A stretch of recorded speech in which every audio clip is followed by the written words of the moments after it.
বেঁচে নেই ইরানের প্রেসিডেন্ট ইব্রাহিম রাইসি। বেরিয়ে এলো সব চাঞ্চল্যকর তথ্য। জানতে দেখতে থাকুন শেষ পর্যন্ত, আর অবশ্যই পেজটি একটি ফলো দিন যদি নতুন হয়ে থাকেন। খোঁজ মেলেনি ইব্রাহিম রাইসির ও পররাষ্ট্রমন্ত্রী সহ আরও 9 আরোহীর। কারো মরদেহ না পাওয়া গেলেও স্থানীয় গণমাধ্যম থেকে জানা গেছে মৃত্যুর নিশ্চিত সংবাদ। ইরান সীমান্তে বাঁধ উদ্বোধনী অনুষ্ঠান থেকে ফেরার পথে রাইসির বহনকারী হেলিকপ্টারটি আজারবাইজানের জুনফা এলাকায় বিধ্বস্ত হয়।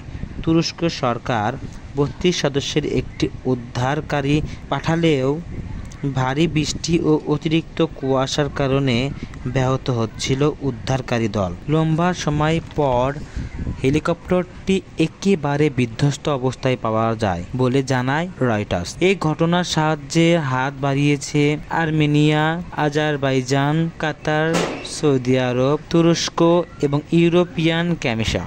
দর্শক, আজ এই পর্যন্তই। পরবর্তী আপডেট খবর পেতে লাইক দিন, দিগ্বিজয়ের সাথে থাকুন। ধন্যবাদ।